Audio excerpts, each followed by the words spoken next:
Hello everyone, and welcome to my review of the LEGO Marvel 76261 Spider-Man Final Battle set from Spider-Man No Way Home. This set has 900 pieces, 9 minifigures. Let's go ahead and take a look at those, starting with Peter 1. Our first minifigure up is going to be the Tom Holland Spider-Man, as he appears in this battle that takes place during the third act at the Statue of Liberty. This figure, in my opinion, is kind of underrated. I think this is gonna go overlooked for a lot of people just based on the fact that we do have the other two Spider-Men in this set, but this figure's great from head to toe. It's got a nice face print, a very nice looking torso, and could you believe it? In a LEGO Marvel set, we actually have leg printing, guys. I know. The minifigure actually comes with an extra head as well, with the unmasked look going on here. All things considered, I don't think this is a terrible likeness for Tom Holland, even if it wasn't tailored specifically to him. The accessory LEGO gives him from the instruction manual is kind of this elongated spider web shooting from his hand. Moving on, we have the figure I was absolutely most hyped for this set. It is the Tobey Maguire Spider-Man figure,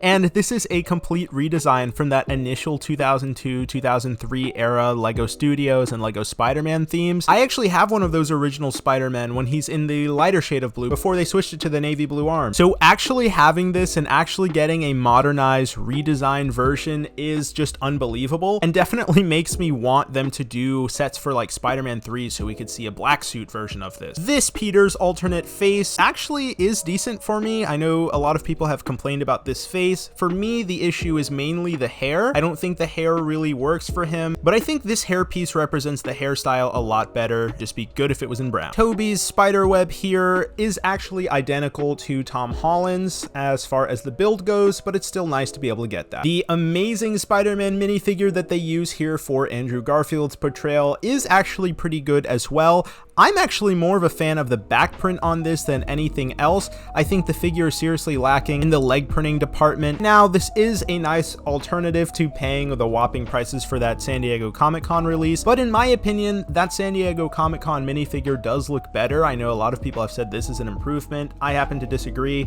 I think there was more detailed printing on the eyes and legs, but his alternate head is actually pretty decent as well. This is the Jim Halpert face from the Office LEGO set, if you're wondering where it came from, but I think the hair works especially well for the super crazy, super big, super tall hairdo that Andrew Garfield was rocking in No Way Home. But otherwise, this is a pretty decent figure, probably my least favorite of the three, but still a good figure regardless. Andrew Garfield Spider-Man accessories here are the Power Blast pieces in a solid white, which work as kind of an additional play feature with this set. We all know how Power Blasts work. You just kind of push one down and they flick off super fast. The Doctor Strange figure included is a little less awesome in my opinion, being that it's a completely inaccurate figure for this particular movie. It's a good figure, but LEGO has included the Multiverse of Madness costume in this set based on No Way Home, which has minor differences. It's not the biggest deal to someone that might not be a Marvel super fan, but I think those that are buying this set would probably know the difference in the costume, so that kind of stinks to have an inaccurate Doctor Strange. Regardless, this is still a really good figure from Multiverse of Madness, and I appreciate the level of detail on this figure. Our next figure up is another inaccurate figure for this set. There seems to be a theme with that. This is MJ, of course, who is supposed to be wearing a pink striped sweater in this scene, kind of like a pinkish reddish hot pink look, and LEGO just said, we've got a print with stripes, and called it a day. I believe MJ's hair is also in a ponytail in this scene, so this figure's kind of a dud. I like the face print though. Next, we have one of the biggest duds, if not the biggest dud for this set, a completely inaccurate Ned Leeds minifigure who's supposed to have a navy blue Letterman jacket, and LEGO literally just said Letterman jacket's good enough for us. Doesn't matter if it's the complete opposite color of blue, we've just got a Letterman jacket and we're going with it. I think a dark brown version of this hairpiece like the original Ned they did in that original Spider-Man blister pack that they did for Far From Home when they first gave us Ned. Otherwise, it is what it is, and it is a pretty crummy figure. Next up, we have a figure that is also not the greatest in my opinion. Look, he's got a great torso print, but where this figure really falls apart for me is the complete lack of leg printing. The fact that a figure from 2003 has leg printing and this one doesn't is pretty embarrassing. That face print for the likeness on Willem Dafoe, that is the best part of this figure easily. This figure also comes with a pretty questionable take on the pumpkin bombs, which could have easily been represented with a print on these orange minifigure heads. Next up, we have Electro, who is is absolutely one of the best minifigures in this entire set. He has a great torso print. I'm a huge fan of that face print. I think the hairpiece they chose is good. I like that he has leg printing, and this wacky accessory that they have built up for him made of a bunch of different pieces, some larger pieces, is crazy. The figure by itself, as I mentioned, has some really nice printing that really comes to light when you go ahead and reflect it a little bit in the light, and there's details all over this minifigure in terms of the print that really makes you appreciate the actual character design a little bit for the actual movie. I think you can definitely see those details, as I mentioned, at certain angles when the light hits it, and he's got pockets printed on the legs as well. All around, this is a pretty detailed minifigure, honestly, and a big surprise. Last but not least, we have Dr. Otto Octavius, of course, played by the great Alfred Molina,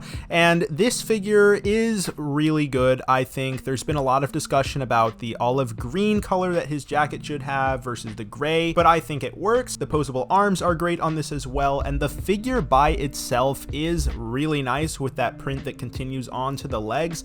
Like I said, I don't really mind the fact that this is in gray opposed to olive green. I would have been fine with either. Sometimes our perception of color for his outfit depends on the lighting of the scene. I like the second expression for him as well, and I think it has pretty good likeness.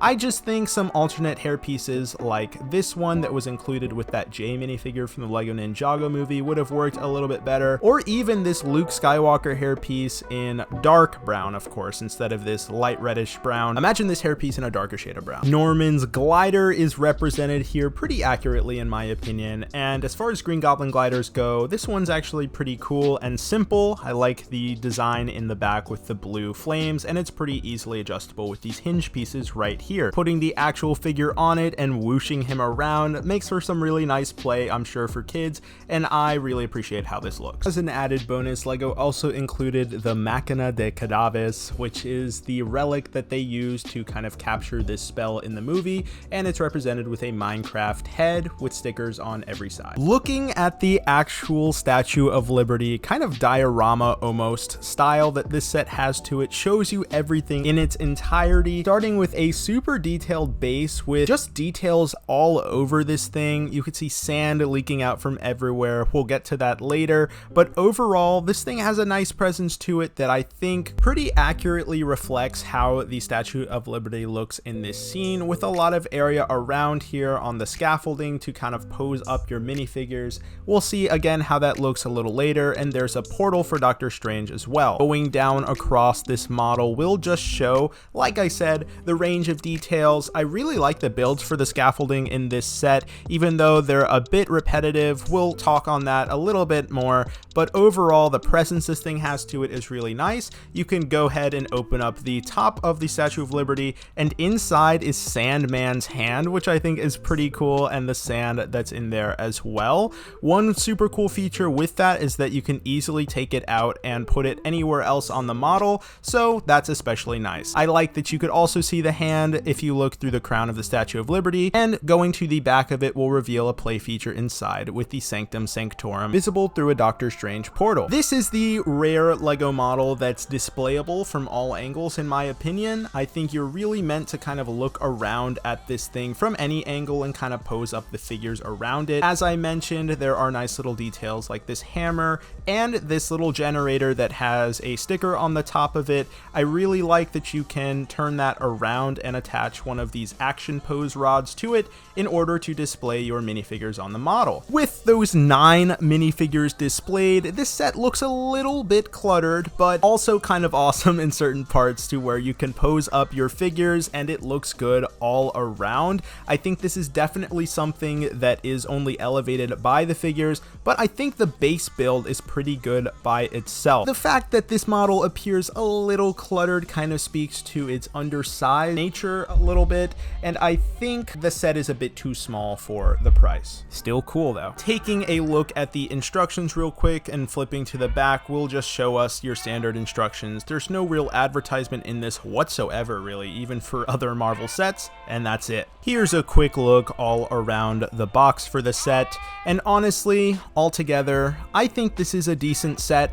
I think it's cool looking, obviously, for the overall spectacle of the Statue of Liberty battle from the movie, but I think there are so many little inaccuracies with the minifigures that really bog the set down in my opinion, such as the no leg printing for Green Goblin, the color accuracy issues with Ned and MJ, but all told, I think you can still recreate some pretty iconic moments with these three Spider-Men. It's so awesome to be able to have all three of these guys in minifigure form in a wide release set. I got this set on sale for $93 instead of $110 the week it came out. It was on sale at Macy's, so if you could find this on sale, I think it'll be a little bit more digestible for you. That's all I've got for today. Please like the video if you enjoyed it. Subscribe if you have not already, because we're always doing Lego content here on this channel, and I will see you guys later. Bye.